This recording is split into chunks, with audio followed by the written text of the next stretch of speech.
Welcome into the Sun Devil Source post-game show alongside reporter Jacob Rudner. I'm Rob Warner at Phoenix Municipal Stadium, where the number 8 Arizona State Sun Devils were able to secure their first sweep of the season, this time over Boston College. Jake, what were your takeaways from this weekend's action? Yeah, this was a good weekend for ASU baseball. They had a lot going on for them, especially that starting pitching. They really demonstrated that the work that Jason Kelly, the new pitching coach, has put in with this group has been paying off. ASU starters, except for the Friday night game, have done really well.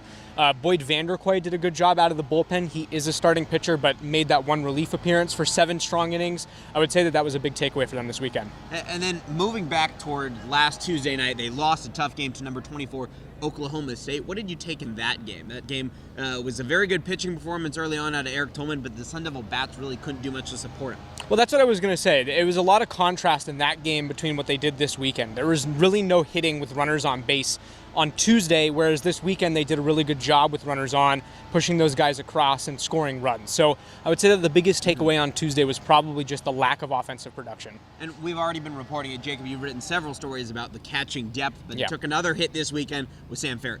Yeah, Sam Ferry out with a knee injury. Tracy Smith said that he expects him to be out for an extended period of time, doesn't expect him back anytime soon, and it leaves ASU with just 2 catchers now. So Nick Chima and Nate Baez, are the only 2 catchers left on the roster. Right. Tracy Smith has said that he wants to play them as much as possible, but Nate Baez is basically his only option behind Chima.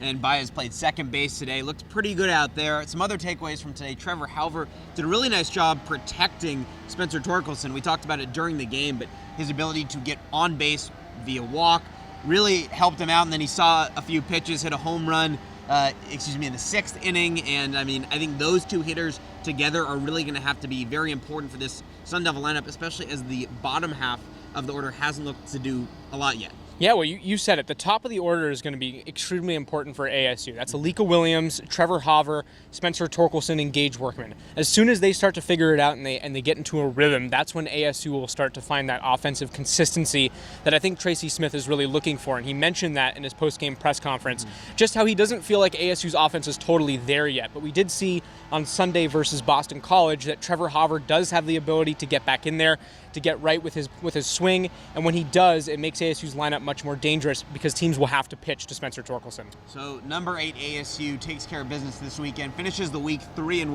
They're going to have a couple upcoming challenges this coming week as they're going to take on New Mexico State, followed by Nebraska right here. So 4 more home games in the next coming week. But for Jacob Rudner, I'm Rob Warner. This has been the Sun Devil Source post-game show.